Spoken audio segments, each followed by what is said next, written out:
Seyi Tinubu, ọmọ bàbá ẹ̀, first son of Nigeria. Àwọn náà sì máa ti pariwo síta. Wọ́n lẹ tún ti ṣe kinní yẹn dọ́dọ̀ tiwọn náà. Ó ti wá létíkẹ́. Àwọn náà sì ti pariwo. Wọ́n láti gbà tí Seyi Tinubu ti darapọ̀ mọ́ wọn báyìí. Eku òkè bí eku, ẹyẹ òkè bí ẹyẹ fún wọn mọ́. Wàhálà wọn wo ni Nans? National Association of Nigeria Students now.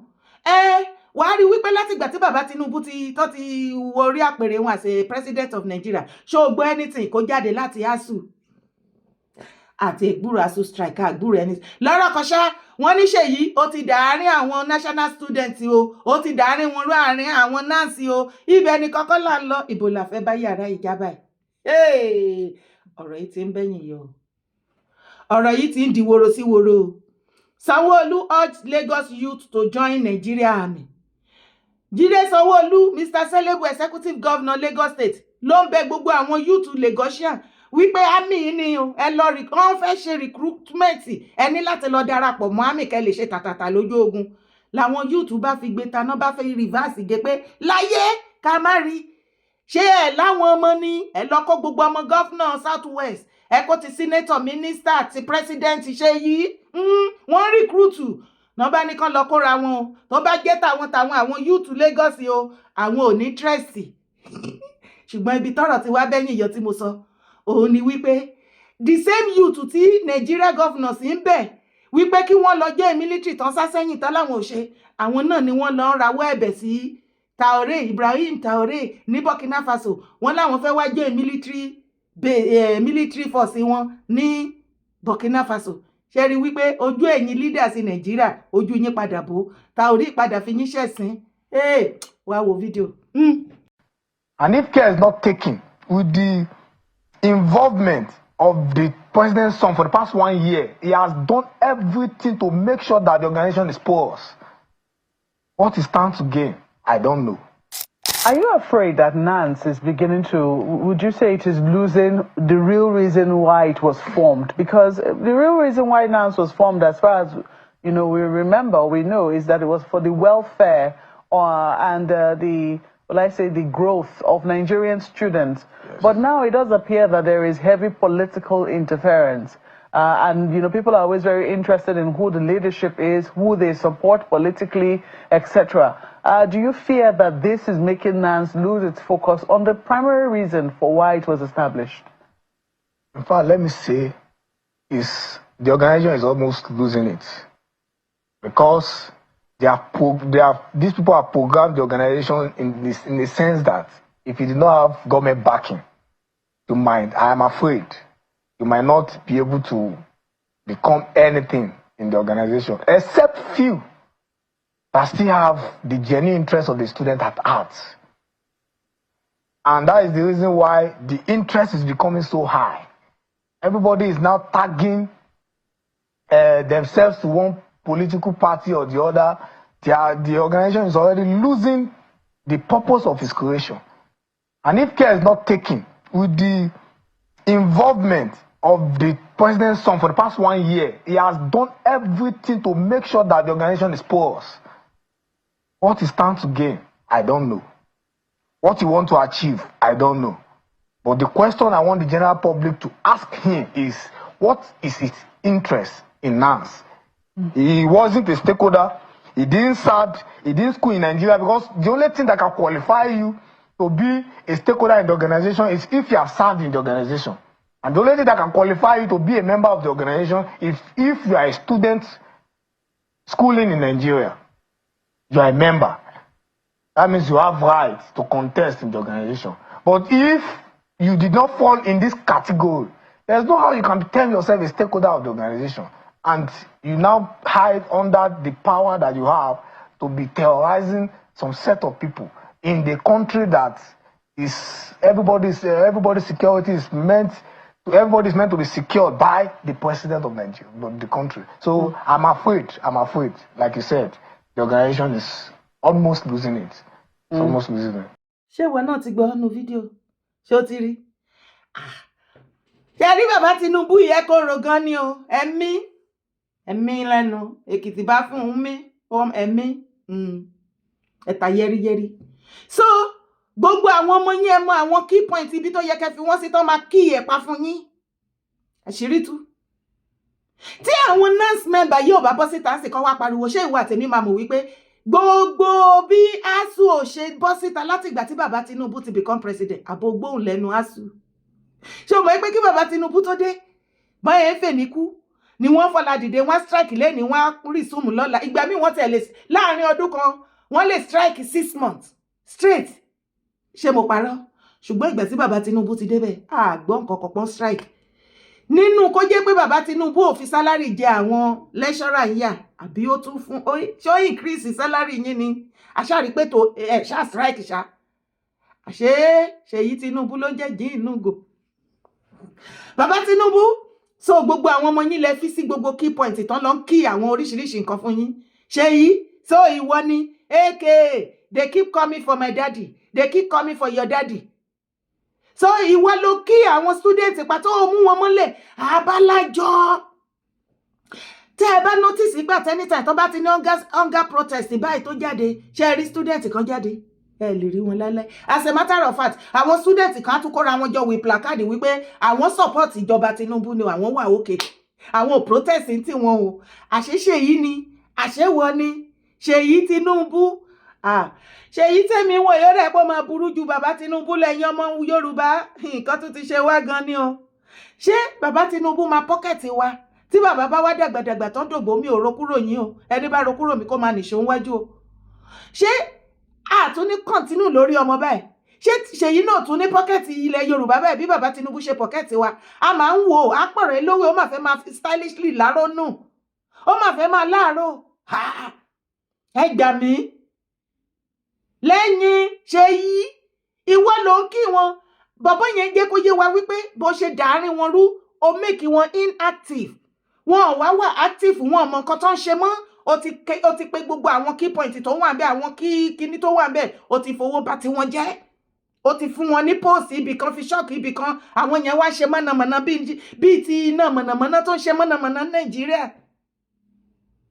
ibo la fẹ́ bá yàrá ìjábá ibẹ̀ nìkan kọ́ mà là ń lọ gẹ́gẹ́ bí mo ṣe ṣàlàyé fún yín ṣé ẹ rí i pé àwọn governors wa àwọn ọmọ Yíbò náà pariwo ní last 2 weeks tí wọ́n bá àwọn governors wọn pò tán ní dandandandan pé kí àwọn Yíbò youth kán lọ fún recruitment àwọn army kán máa bọ̀ kán wá ṣe tàtàtà làwọn ọmọ Yíbò bá ní láyé dápadà owó bàbá Ìjẹ̀bú àwọn ò ṣe army kankan wọn ò recruit kankan lẹ́yìn kẹ́ recruit wọn sí NNPC kẹ́ recruit wọn sí àwọn top post tó bá ti jẹ́ military tó máa lọ pa wọ́n bẹ̀ àwọn ò lọ o Yorùbá gan yarí àṣé Yorùbá gan jọyìn ọmọ Yíbò wàláhì àwọn ọmọ Yorùbá àwọn ọmọ Yorùbá náà ò máa jọyìn o wọn ò máa jọyìn army o wọn ò máa jọyìn military Nàìjíríà o ẹ gbà wá kí ló dé ṣé ká máa sá lọ ni èyí lẹ́tìkẹ́ o ṣé o ti gbọ́ mo kàn ní kí n jí sọ fún ẹ náà ni wípé àwọn Russian military wọ́n ti sọ̀kalẹ̀ sí ìlú Burkina Faso láti protect Traore báyìí gbogbo ọmọ Nàìjíríà youth pátápátá tó ń sá fún military recruitment àwọn sọ fún Traore ní Burkina Faso ẹ̀bẹ̀ náà ń bẹ̀ wọ́n rawọ́ ẹ̀bẹ̀ lójoojúmọ́ ní pé jọ̀ọ́ pé wá a fẹ́ wá join voluntarily ọ̀rọ̀ ti bẹ́yìn yọ ojú ẹ̀yin leaders wá padà bó Traore táṣìírí yín àṣẹ́yìn ni ogun tó ń ja àwa masisi Áfíríkà ẹ̀yin ni ẹ fẹ́ la wá wo fídíò ẹ̀. Do you explain it? Warning. You don't know the reason why we decided to be Russians. You don't know. We're fighting for the truth. We're fighting for the good life, for our future, for our families. So if you think that you are strong and you are brave, only you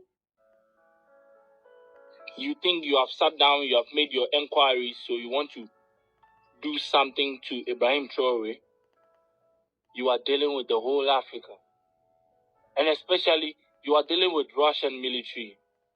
You are dealing with us, the Africans in the Russian military. I'm not afraid. That's why I'm doing this video. Trying to tell you that if you want to do something, think twice. any country, I repeat myself, any country who tries again. Àwọn ọmọ Igbo la treat case yẹn ní about 2 weeks ago, not even up to 2 weeks. Tí àwọn governor wọn ọ̀jì wọn wípé kán wá join military recruitment. Tán láwọn ò join.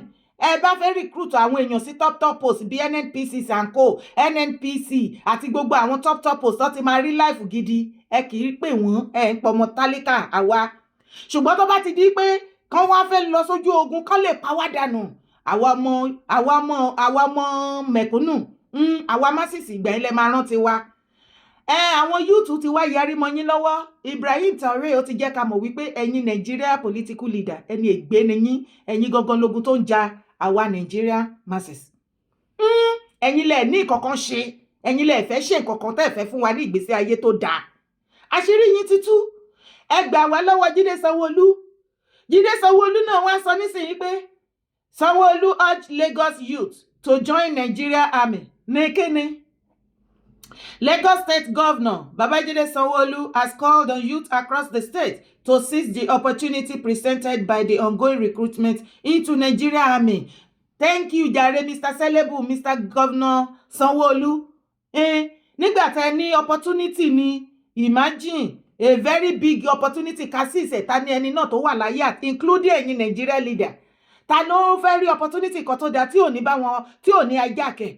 Nígbà tẹ́yìn náà ti wá mọ̀ opportunity ni láti lọ join army. Ṣé ẹ fẹ́ káwọn ọmọ tiyín kan ní irú opportunity yẹn? Ṣé kò yẹ kó jẹ́ pé gbogbo ọmọ governor as usual bẹ́ ṣe máa ń pè wọn sórí post káàkiri top post? Ṣé kò yẹ kí ọmọ senator, ọmọ minister, ọmọ president ṣe yí? Ọmọ president ìlú wa wọn ò lè rí ẹ̀ mú. Ó ti dáná sí irú o. Ṣé kò yẹ opportunity ńlá lélẹ̀? Ṣé kò yẹ kí wọ́n recruit ẹ̀, kí ìwọ gan ló yẹ kó lead gbogbo àwọn ọmọ governor, ọmọ minister, senator, torí ìwọ ni first son Nigeria. Ìwọ ló yẹ kí o lead wọn lọ, kẹ́ ẹ lọ recruit ara yín síbẹ̀, kẹ́ ẹ lọ síbẹ̀ after opportunity lẹ pé. Àbẹ́yìn ò máa gbọ́rọ̀ lẹ́nu wọn ni.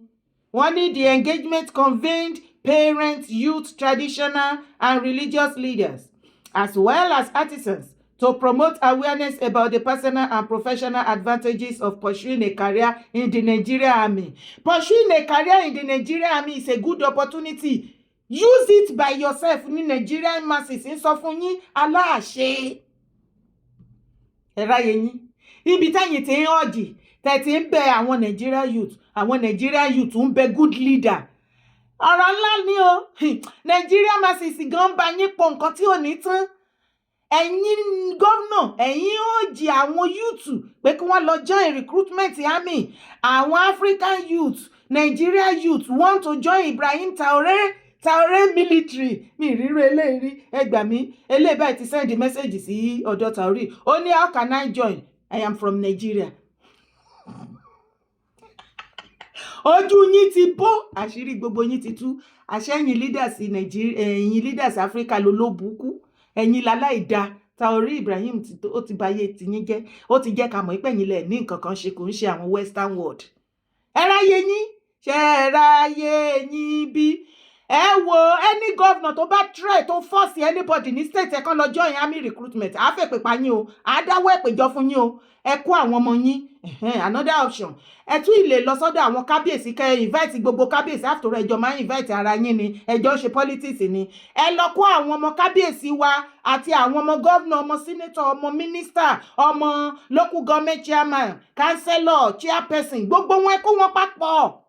Political leaders, political party leaders, lọ́kùnrin lóbìnrin, ẹ kó gbogbo ọmọ wọn, èyí tó bá young lára wọn, ẹ jọ papọ̀ kó wọn lọ.